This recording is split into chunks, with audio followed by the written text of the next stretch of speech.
Wrapping up the Rockwool France Sail Grand Prix here in Saint-Tropez. Unfortunately, bad weather meant that there was only one day of racing, but that day was action-packed to say the least. Emirates GBR and Dylan Fletcher won the event, which means they've got great momentum going into the next two events in Geneva and Cadiz before our winner-takes-all grand final in Abu Dhabi. But it's now very difficult for certain teams like the France SailGP team and North Star Canada to make the grand final, which leaves us with four teams.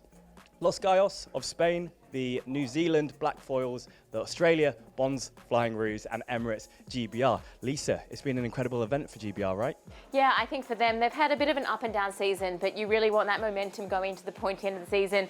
Obviously, we didn't expect day 2 to be cancelled, so for them to have such a good day on the water, I think especially that last race, they stole that race win. You know, that 1 point meant the difference, and we know every point counts in SailGP. And if we're looking at highlights, CJ, what was your highlights of the weekend? Oh, there were so many good ones to choose from, but for me, watching Red Bull Italy take that race win had to have been the best moment. I think I got chicken skin because I think it's so cool to watch a brand new team join the league and just take a race win. I mean, it's so difficult to just go up against teams like Australia, New Zealand, who have been on SailGP since its inception and take that win. It just goes to show that all the hard work, possibly the talent of Kyle Langford, pays off, and I think that's really inspiring for future teams coming in. It was an incredible win to see, but now we're talking about the lowlights of the weekend. Lisa, what were the lowlights? I get the good one.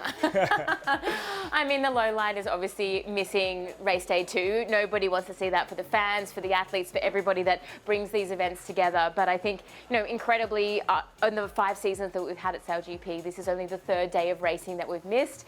You know, as a sailor, you know that the weather is what we have to deal with. Sometimes it's great and sometimes it's like this, but with thunderstorms and lightning risk, it's just not worth it. And obviously we have another event in just a few days' time in Geneva, so we don't have to wait too long for more racing. Yeah, we don't have to wait long at all. And you got to catch up with the winners of this event, Emirates GBR, very shortly after the race. Let's check that out now. Amazing to win. Great day yesterday. Obviously gutted for the fans and everyone that we can't race today, but yeah, what a day yesterday. Yeah, absolutely stoked, yeah.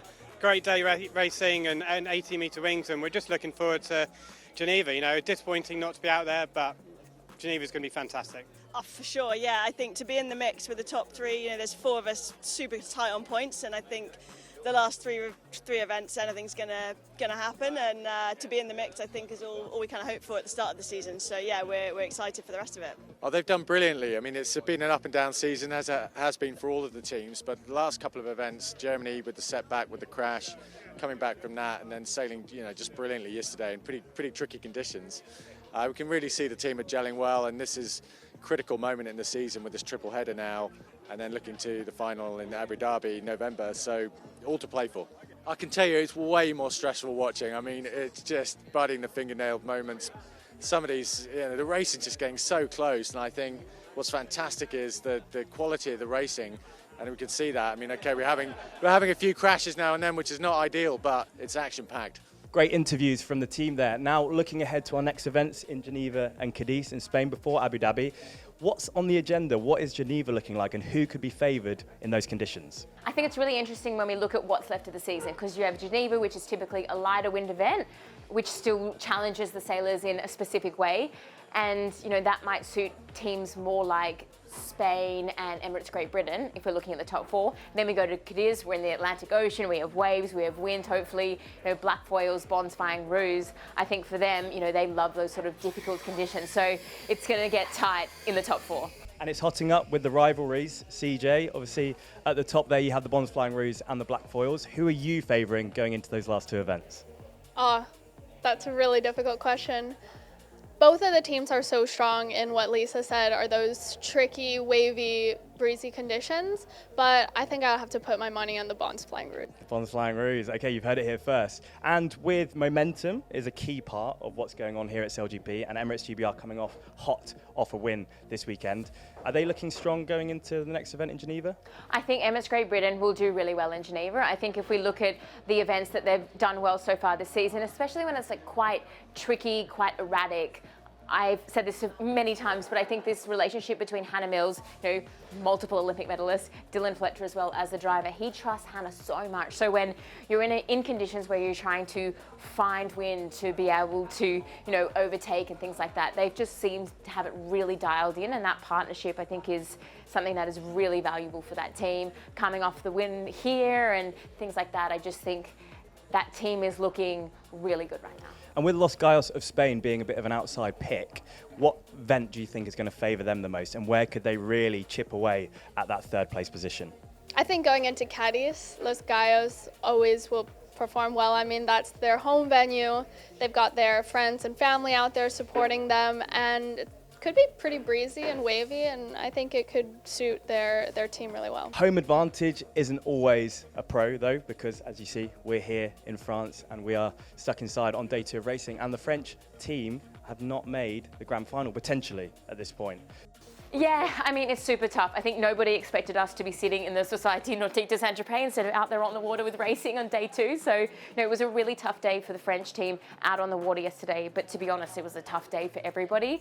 I think if you ask me, or even the French team at the beginning of the season, the fact that, they were sitting on the sidelines waiting for an F50, that they would be 5th at this point in the season, they probably, would be pretty happy. But, speaking to Quentin Delapierre and the mix zone yesterday, they were really frustrated with how they sailed yesterday. And, whilst it is mathematically very challenging for them to go from 5th to 3rd, we can't write anything off. We know penalty points, boat collisions, anything can happen. But for them right now, it's just going to be about getting event wins and being proud of their performance. But yeah, it's a tough one. And we can see those comments from quite a dejected Quentin Delapierre in the mix zone yesterday. Check it out. Quentin, it was such a challenging race course out there. I guess, why was it so difficult? I think shifty wind firstly, and super gusty. Like the last start was strange. Like the whole fleet was expecting a nice left shift, I would say, and it's exactly the opposite that arrived, fully right, and it was a big mess. So I think the whole day was like this, and I was a bit out of phase all the day. As soon as you were out of the start, it was okay, but from the start to M1, it was kind of a big mess, and I think we didn't have the luck we were expecting, and some of the time we were locked in with the Brazilian doing a penalty, and some of the details that you are not happy. So if we touch on North Star Canada for a second with Giles Scott, how do a team like North Star Canada and the teams below them in the rankings still maintain that drive, that momentum, that push going into those final few events, even though they can't make the final? Yeah, that's a really good point. I think when you're in that position where you don't really have a chance at making that grand final, you still have to use every opportunity on the SailGP to train and to get better as a team, because you obviously want to join into the next season as strong as possible. So they're going to go out there and race their best race no matter what happens. And after all, this is SailGP. Anything can happen. Penalty points are being thrown out. And at the end of the day, these athletes are racing for an event win, not specifically maybe for the grand final. They want to win that prize money, so they're going to go out there and race as hard as they can. And Lisa, you mentioned to me earlier about Diego, said he's got one mode with the Los Gallos team, and that is push. Talk to me about athletes and their mindset. Yeah, it's quite interesting. So if you look at the Spanish team, they're a couple of points outside of the top 3. Obviously, you need to be in the top 3 to make that grand final. So with that points gap below him, he's got nothing to really lose. So they're going to be going out there. They're going to be playing maybe a more high-risk game, pushing a little bit harder, because they've got to do something to close the points gap. Whereas then you look at the top 3, they're really close on points. It doesn't really matter if you're 1, 2, or 3. You just have to lock your spot there. So there might be a little bit more of a conservative game playing there, but when you've got 12 boats on a racetrack, it is kind of hard to do that. I do expect a few little games to be played, but being the Spanish, it's all in right now. We saw some of the rivalry hotting up yesterday between the Black Foils and the Bons Flying Roos around that mark rounding. Do you think we're going to see more of that to come?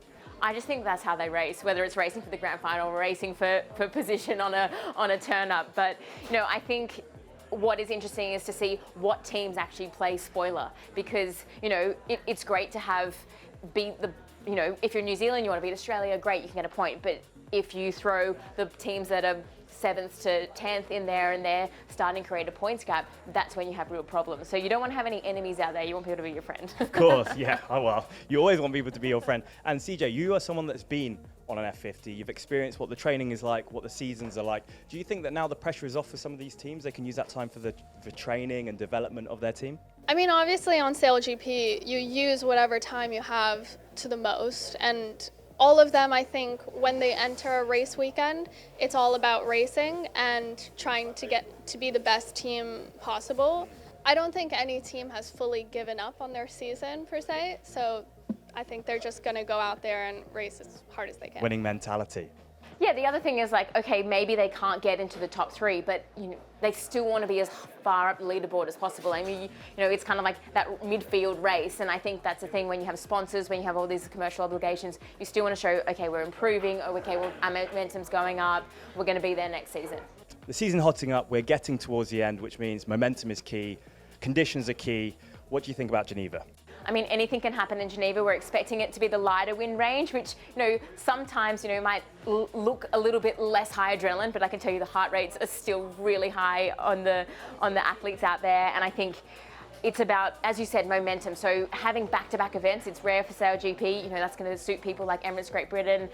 The Bonds Prang Rouge will have to, you know, reset. We've only got a couple of days, and I can't wait. It's coming so fast. With only 2 events left in the race to the winner-takes-all grand final in Abu Dhabi, things are hotting up. The story is still unfolding, and we're going to see all the action next week in Geneva. Thank you guys so much for watching. If you like, make sure to follow our YouTube channel, comment, show all the love, and we'll see you in Geneva. See you next time.